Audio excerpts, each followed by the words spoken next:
I've got a public service announcement. I'm afraid that all of you are going to have to shut up and take it seriously because it's actually really, really, really important. I'm not joking. Vaccinations. They're a thing that exists, and it's pretty cool, you know? In the state of Washington, which is where I live, quite a few people have been vaccinated. The percentage of people who have been vaccinated in Washington is generally pretty high, and for that reason, life has gone more or less back to normal where I live. In like broader Washington, like, you know, governor's orders, the businesses, you don't have to wear a mask in anymore, you know, which is nice. I like that. I like not having to wear a mask everywhere. I hated it. I hated every second of it. But because I'm a good American and a patriot, I did it because I recognized there was a broader civil need for, in this moment, my complacency, for all of our complacency. This is a chart. I retweeted it a little while ago. This is every single U.S. county measured on two axes.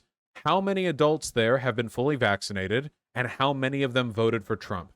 You might notice a pattern. The counties with the lowest proportional percentage votes for Trump are the most vaccinated. And the opposite is the case with counties that voted heavily for Trump.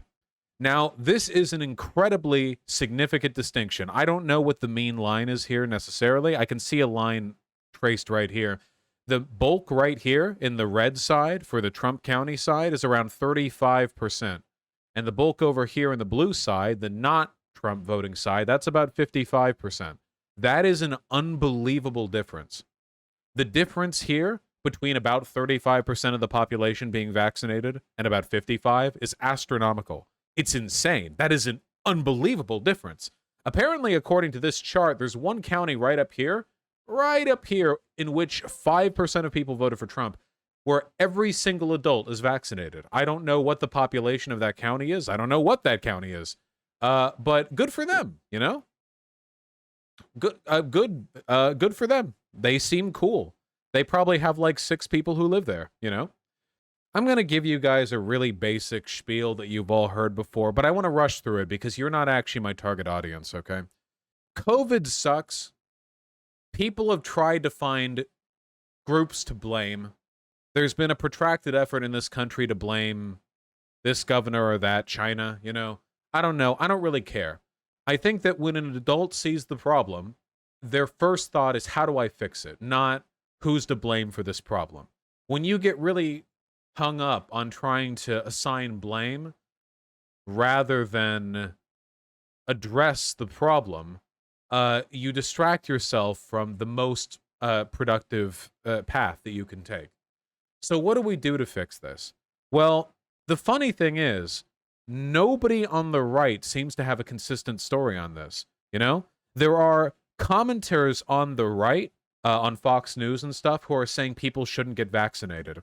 I legitimately believe you could make a decent argument for arresting people who engage in that behavior. I mean, worldwide pandemic, and they're like, yeah, guys, don't get vaccinated because it's part of our political program to keep you from being vaccinated.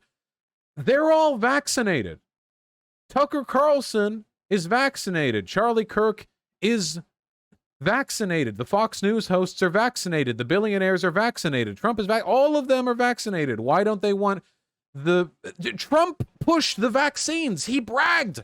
Operation Warp Speed was one of the few things Trump did well. The programs he put in place to facilitate the rapid development and approval of the vaccines, that was a thing that was one of the very few things that he did well. But they still don't want their people to get vaccinated because it's turned into this horrible culture war issue. Yeah, remember Joe Rogan? Joe Rogan would play off the virus in public, but in private, people said that he was freaking out about it, having stuff wiped down with alcoholic wipes and being very fastidious with checking, very paranoid. It's a brand. Being anti-vax for a lot of these people isn't a personal choice they've made. It's a part of a broader political plan to politicize the response to COVID. But if you're watching me, you already know all of this. I mean, you already know. You're aware of all of this. So my message isn't really for you. My message is for those of you who have friends or family members who aren't getting vaccinated. What I'm about to say comes off a little harsh, but I'll say it anyway. Um, COVID's killed over 500,000 people in this country. It has far outstripped the casualties of warfare. And that's only the people who have died, by the way. Millions of people have been afflicted now for the rest of their lives with debilitating conditions. Their heart, their lungs, their breathing have been affected by COVID-19. My father got COVID-19 like a year ago. I tweeted about it when it happened, and he's fine. He lived, he's fine. He's a big, strong guy. But sometimes, he says, there are still after effects. Well after the disease leaves, harm remains in your lungs. Have any of you ever experienced an injury severe enough to cause long-term pain? I hurt my back years ago, and up until a recent and vigorous program of physical therapy, I carried with me back pain for years and years. Do you know how I would have looked at somebody who had looked at me 5 years ago and said, "Oh, dude, you hurt your back? Well, that sucks, but it's over now. Throwing out your back during deadlifting obviously isn't that much of a problem. You can walk now, can't you?" And I could, painfully. There are people with knee injuries who know this. They've had it for decades. COVID does things to your lungs. There are plenty of papers on this now, plenty of reports. Many people are afflicted by this, and not just old people, young people too, who have a hard time tasting and smelling like they used to. This is a real thing. And by not getting vaccinated, you're afflicting the people around you too. Those with immunodeficiencies, people who can't get vaccinated for one reason or another, or the fact that the vaccination is just not perfect. It's not completely infallible. And by making yourself an active vector for COVID-19 spread, you are increasing the likelihood of death and decay. And you're doing it for no reason. You're really doing it for nothing. So here's my message to you guys, okay? If you have friends or family who won't get vaccinated, don't see them until they are. Even if you're vaccinated. If you have kids and your grandparents won't get vaccinated, do not let them see your grandchildren until they get vaccinated. The vaccines are free. You can just go get them anywhere now. If you're over 12, you can get them anywhere. There's no excuse. This is not a high wall to pass. There are people who are scared of the vaccine, and that is because they have been subjected to this overwhelming onslaught of propaganda, and I feel for them, but this is not the time to be sympathetic towards them. This is not their time for sympathy. This is not their victimhood. This is victimhood they're inflicting on other people. If you have friends or family who aren't getting vaccinated for some political reason because they think it'll do this and that's it, you can put them in the vice as hard as you want. Even if they bitch about it for the rest of their lives, they don't deserve any better. They're putting everyone around them at risk. They are gambling with their and with others' lives over absolutely nothing. That won't solve the problem. Wrong. No matter how much people want you to believe this isn't the case, social stigma works. Being unvaccinated because you don't want to take it should be an unreproachable blemish on your character that makes people around you disgusted by you, okay? Not, oh, this is a choice. Not, oh, peer pressure them until they're miserable. Because the solution to their misery is 20 minutes at a local CVS or wherever their local vaccine station is twice. That's it. What a hard burden. How difficult. It's fine to bully them. It is fine. If you have people who don't want to get the vaccine, they are committing themselves to social stigma. And frankly, I think it's inconsiderate of you to deny them that reward. So you should. You should give it a shot if you can. Do what you can, okay? There are a lot of people who think like we need to be nice and complacent. I don't think so. I don't think so. I think that at the end of the day, the weight of social stigma will be an effective means by which we can write out this chart. Okay? I know that some of you are going to take like the Darwinian approach on this, you know, like, oh, so Trumpers die?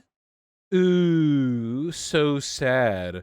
Which, so ignoring the fact that that's a pretty bad political program, and ignoring the fact that there are plenty of people who agree with us who live in Trump majority counties, and ignoring the fact that Republicans are a victim of their political party. They're a victim. You know that these people, this is victimhood we're looking at right now. Higher rates of deaths. This is where they're being victimized by a select group of millionaires, billionaires, and political elites who benefit from stigmatizing the vaccine and pushing their own political agenda. They're victims. So don't think of it that way, okay? I mean, all other things considered, I suppose if I had to flip the coin on it, I'm glad that it is the people who are choosing not to get vaccinated who are more at risk than the people who are fastidious enough to get vaccinated. But in a better world, that wouldn't be a coin which needs to be flipped, okay? Let's write this graph a little bit, all right? Let's get us all above that herd immunity threshold. There are worse terrors down the line, too, like variants. I don't know how much you all know about virology. I don't know much. But as I understand it, the longer pandemics spread, the greater a likelihood there is that the billions of random mutations that take place during the reproduction of the COVID virus will lead to a new strain which may be able to circumnavigate the effects of current vaccines. Now, the Delta strand seems to be mostly covered by our current vaccines. From what I heard, that it's like a couple percentage points less effective, at least with the Pfizer vaccine. But maybe that won't be the last one. After Delta, maybe we get Beta or Alpha or Epsilon. And maybe one of them ends up being so bad we get sent right on down this right over again, you know? And I don't want to live like that. I'll tell you this much, though, okay? The longer this country, the longer our planet is crippled by ongoing plague that we have the ability to deal with but choose not to because of political pressures, the more our fight against conservatism stops being a matter of political difference and starts being a fight for the survival of the human race.